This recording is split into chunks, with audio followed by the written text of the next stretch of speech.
Halo teman-teman, selamat siang. Terima kasih untuk pertanyaan teman-teman mahasiswa di form saya.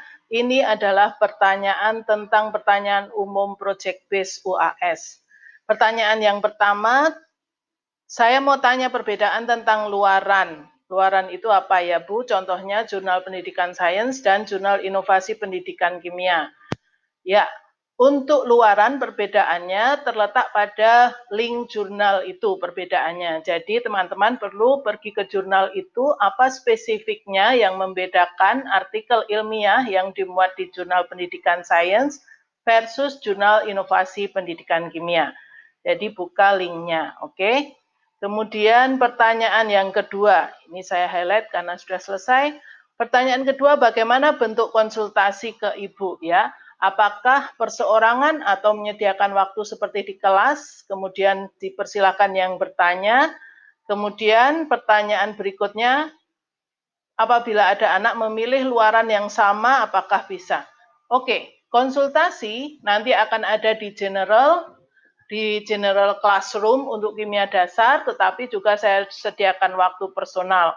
Di general classroom, konsultasi sifatnya wajib, personal sifatnya opsional, nanti saya open office hour. Jadi bisa bertemu secara virtual, tinggal masukkan jadwal kita. Kemudian topik tidak akan pernah sama, pasti. Jadi satu orang, satu topik dengan satu luaran. Berikutnya, pertanyaan berikutnya, ini saya tandai dulu karena sudah. Pertanyaan berikutnya, sumber yang diambil dari tautan jurnal yang tertera di PDF atau boleh ditambah dengan yang lain. Boleh ditambah dengan yang lain. Jadi itu sumber salah satu, kemudian boleh ditambah dengan yang lain. Apakah di setiap luaran ada contohnya sebagai referensi dalam pembuatan project base UAS? Ada. Di setiap luaran ada contohnya, bisa lihat di tautan yang terkait. Begitu ya. Selesai, project base itu biasanya dipakai untuk apa? Terima kasih pertanyaannya bagus. Project base itu dipakai untuk building atau membangun portfoliomu secara akademik. Jadi CV-mu dibangun sejak sekarang. Kalau sudah ada project, maka nanti hasil kamu tulisan bisa masuk, kalau dipublish bisa masuk dalam CV-mu dan itu menambah academic power-mu. Berikutnya, pertanyaan, saya mau bertanya author guideline dapat dilihat di mana? Author guideline dapat dilihat di link yang terkait.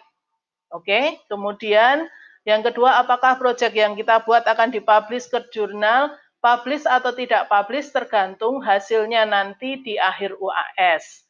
Jika hasilnya baik, maka nanti setelah UAS saya bantu edit dan mengirim ke jurnal. Kemudian ditanyakan juga, apakah proyek yang dibuat harus berbahasa Inggris jika ingin dipublish di jurnal internasional?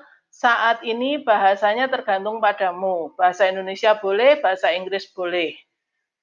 Oke, selanjutnya, pertanyaan selanjutnya. Saya masih kurang paham dan takut salah persepsi fungsi dari tautan informasi luaran untuk apa ya Bu? Untuk mempelajari syarat author guideline dan syarat submisi naskah ke conference. Itu fungsinya. Maka perlu dilihat. Next, saya hanya ingin bertanya apakah materi proyek UAS dibatasi pemilihannya. Contohnya jika banyak yang memilih resensi, beberapa mahasiswa harus pindah. Ya, satu orang satu topik. Nanti waktu pemilihan online tidak mungkin memilih dua, pasti hanya bisa memilih satu, dan begitu terpilih tidak bisa dipilih oleh orang lain. Misalnya larutan AI1 ya dipilih oleh si A, RXRBSA dipilih oleh satu orang dan seterusnya. Satu orang satu tidak mungkin memilih lebih. Selanjutnya, terakhir, saya ingin mengetahui teknis tentang proyeknya. Oke, baca dan ikuti seluruh video info project base UAS di stream, kemudian hadir dan tanya di konsultasi 1. Demikian teman-teman, terima kasih saya sudah menjawab pertanyaan seluruhnya ya. Terima kasih, kita ketemu di pertanyaan selanjutnya.